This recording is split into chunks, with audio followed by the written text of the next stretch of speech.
bon, déjà le temps passe vite, donc je vais essayer de décourter un petit peu ce que j'avais prévu d'aborder. Peut-être pour faire la transition, un petit peu parler rapidement des caractérisations en médecine chinoise des trois pathologies qu'on vient d'aborder, hein, parce qu'après tout, on va en avoir besoin dans nos approches shiatsu.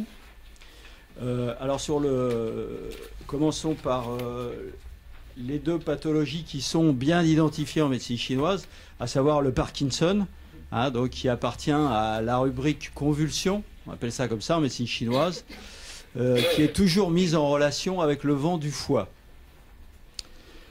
Les causes retenues en médecine chinoise donc, sont le surmenage, les excès sexuels, l'alimentation, la formation de glaires, les tensions émotionnelles.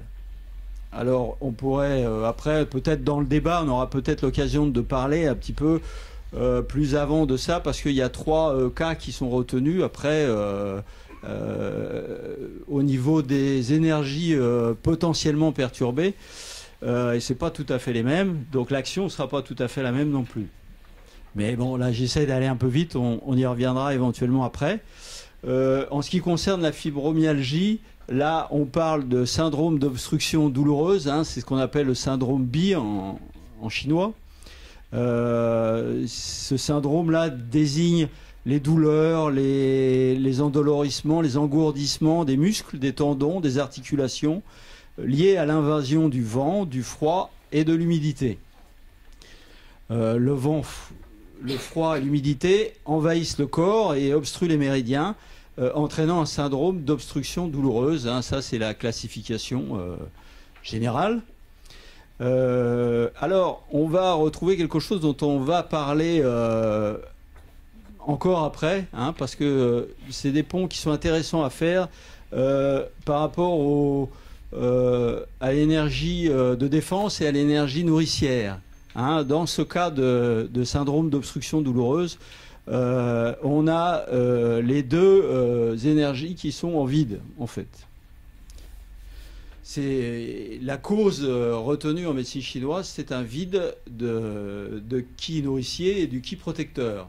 Hein, alors, on va reparler de ça parce que, en fait, tout au long de ces pathologies, on va retrouver en fil conducteur un petit peu cette histoire de ki nourricier et de ki protecteur, hein, notamment par rapport à la théorie principale de Namikoshi, dont on va parler un petit peu après, qui est de réguler la fonction neurale, hein, et de travailler beaucoup sur le système nerveux, et en particulier le système nerveux autonome.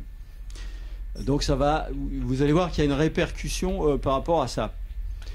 Quant à Alzheimer, là ça devient beaucoup plus compliqué de la caractériser en médecine chinoise. D'abord parce que Alzheimer n'existe pas en tant que tel dans les catégorisations en médecine chinoise. On parle de démence, hein, de démence sénile éventuellement. En tout cas, ça rentre plutôt dans la grande catégorie de ce qu'on appelle l'esprit bloqué. Hein, donc là, on a une référence immédiate quand on dit ça au chêne, hein, donc à l'énergie cœur. Et là, il y a plusieurs interprétations en fonction des écoles, en fonction des recherches. Je dois dire qu'il y a énormément de recherches sur Alzheimer en Chine et pas mal au Japon. Donc ça serait bien qu'on s'y mette aussi en France. C'est aussi un petit peu l'objet de ce colloque, hein, c'est que nous, praticiens de l'énergétique, on se retrousse un peu les manches et qu'on commence à faire des expériences grandeur nature de manière à démontrer l'efficacité de ces techniques énergétiques. Hein. C'est quand même aussi le but de ce colloque.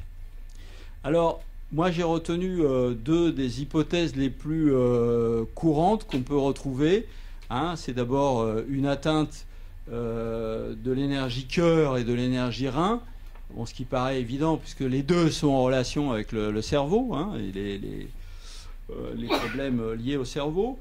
La deuxième hypothèse qui me séduit assez, je vous avoue, parce que ça aussi pour moi c'est un fil conducteur dans les pathologies qu'on rencontre, notamment les pathologies qu'on rencontre le plus souvent en Occident et de plus en plus, hein, c'est le fameux couple foie-rat, hein, et donc avec notre slogan préféré, le bois agresse la terre, hein, et donc on retrouve cette notion là aussi par rapport à Alzheimer, où il semblerait qu'effectivement la cause première soit un trouble lié à l'énergie du foie, hein, et avec de bonnes hypothèses sur des chocs émotionnels importants qui ferait que le foie stagne, en fait, hein, l'énergie du foie stagne. L'énergie du foie qui stagne, vous savez qu'elle entraîne du coup une déficience de la rate. Et la rate, son travail, c'est entre autres un apport de sang au niveau du cœur. Donc on retombe sur ce fameux chêne et l'esprit qui est bloqué. Hein, voilà les deux hypothèses les plus couramment présentées aujourd'hui en médecine chinoise. Alors maintenant sur le shiatsu, la pertinence du shiatsu. J'ai essayé de faire un travail un peu de recoupage et j'ai été un peu surpris en fait de ce que j'ai trouvé en recoupant ces choses-là. D'abord vous dire que je suis de formation Namikoshi au départ, hein, ensuite passé entre les mains de l'influence de Kagotani, donc un élève de Namikoshi. Donc c'est vrai que je suis plutôt dans cette option Namikoshi, mais je me suis toujours posé des questions, à savoir, bon, Namikoshi est bien gentil, mais il n'explique jamais le processus en médecine chinoise. Donc je vais essayer de partir un petit peu de ce que défend Namikoshi, et je vais essayer, si vous le permettez, de glisser sur les apports de la médecine chinoise. Et on va voir qu'il y a une coïncidence plus qu'étrange. Mais elle n'est pas fortuite du tout, évidemment, connaissant Namikoshi. Vous savez que Namikoshi, en fait, son travail, c'était de présenter un shiatsu qui soit accessible, de simplifier, en fait, la présentation du shiatsu et de ne pas embêter les gens avec la médecine chinoise. Bon, c'était son point de vue, que je ne partage plus. Mais bon, voilà, ça explique pourquoi lui, il s'est plutôt orienté sur une vision mécaniste des choses. Et dans sa vision mécaniste des choses, ce qu'on peut retenir, alors Namikoshi, il propose un certain nombre de concepts hein, fonctionnant sur les pathologies. Donc je vais passer très très rapidement sur celles qui sont évidentes pour vous, évidemment, j'imagine. Vous qui êtes praticien de shiatsu, en tout cas qui faites du shiatsu, bon, il parle de vivifier la peau, assouplir les muscles, de renforcer le squelette. Bon, voilà, des choses qui sont évidentes pour nous, dont on voit les effets dès qu'on fait un shiatsu. Là où ça devient plus intéressant, plus compliqué pour moi, donc vous m'excuserez, mais là je vais faire appel à mes notes parce que j'ai, moi, un peu de mal à suivre aussi. Et donc on va essayer, et vous allez voir que ça va avoir un retentissement avec ce qu'on nous a dit. Et ensuite, ça va nous permettre de passer à l'étape médecine chinoise, qui après tout nous intéresse au premier chef. Donc sa grande idée à Namikoshi, c'est de réguler les fonctions neurales. Et pour ça, donc il prétend que le shiatsu, il a raison hein, d'ailleurs, il ne fait pas que prétendre, je pense qu'il a raison, agit profondément sur le système nerveux autonome.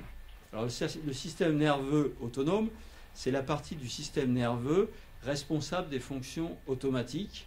Je parle sous le contrôle de mesdames, hein, si je dis une bêtise, grosse bêtise, n'hésitez pas.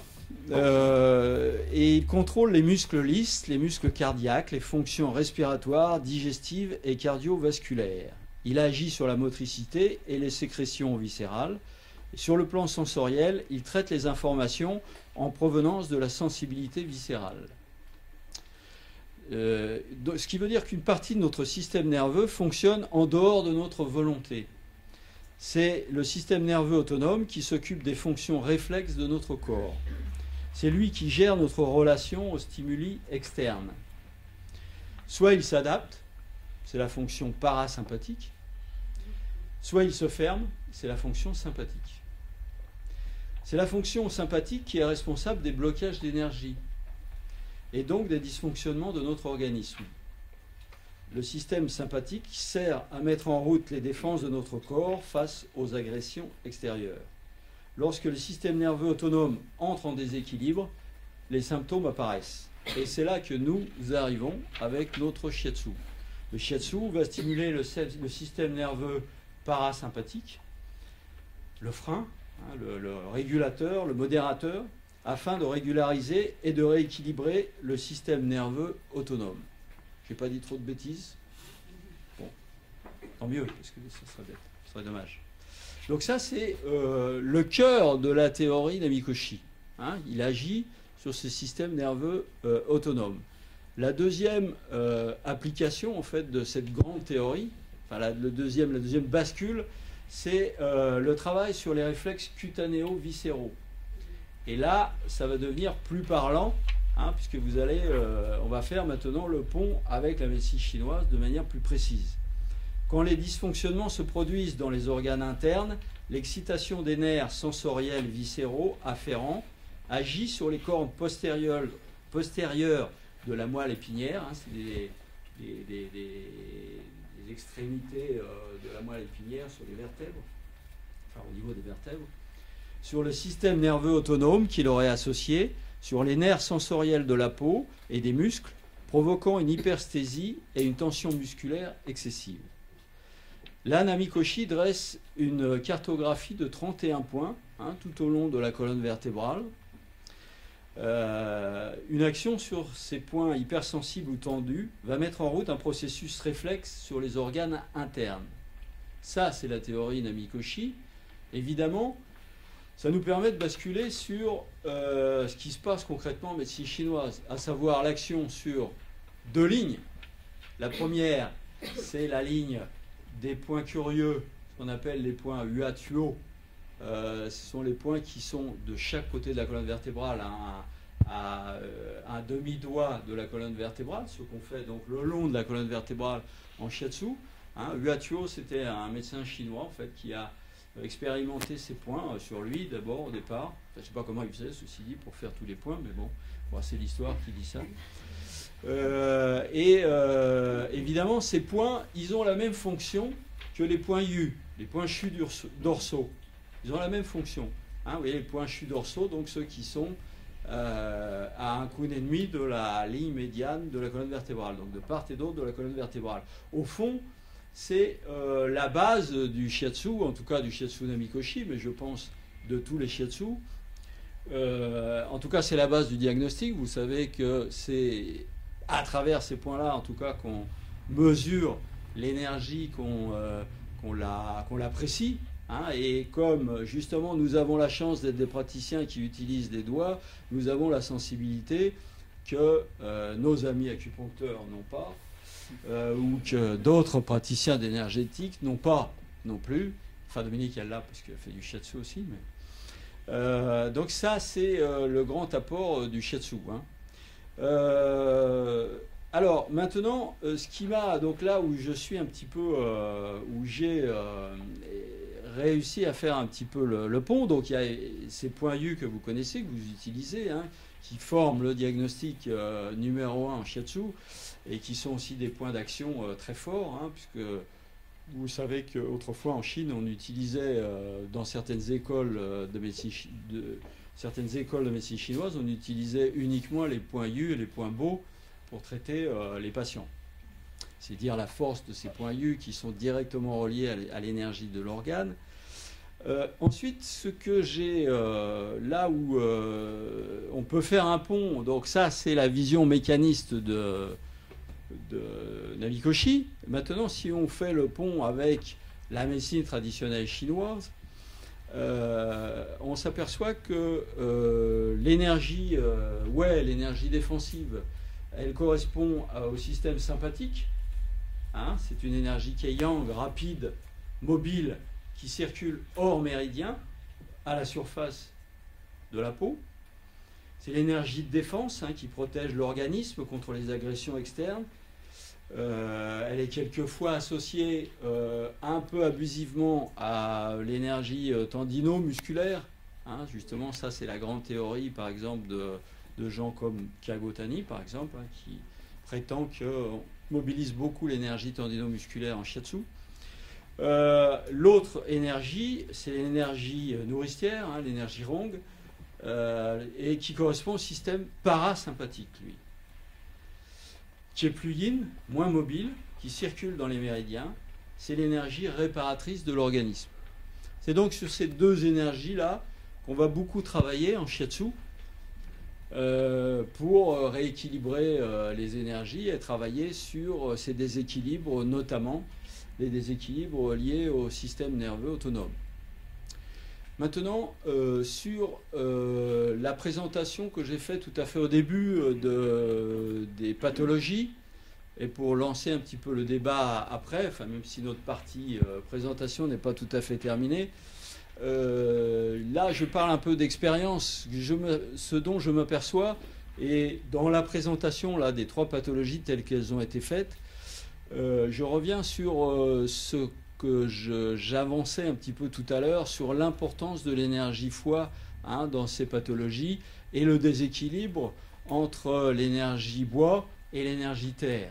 Hein, on a eu beaucoup de mots qui ont été échangés. Là, j'en ai retenu quelques-uns, hein, les crampes, les troubles digestifs, les hallucinations qui étaient décrites pour le Parkinson, les troubles du comportement, bon, pour Alzheimer, la diététique, hein, l'humidité que nous a décrite tout à l'heure Dominique, hein, l'alimentation à base de laitage, ça provoque évidemment de l'humidité, donc évidemment que ça attaque la rate. Hein, donc moi, c'est un petit peu mon cheval de bataille, c'est un peu de se centrer sur cet équilibre-là nécessaire entre le bois et la terre. Voilà, donc ce sera l'occasion d'en débattre tout à l'heure si vous en êtes d'accord. Voilà, donc j'ai fait une petite présentation rapide, on en débattra.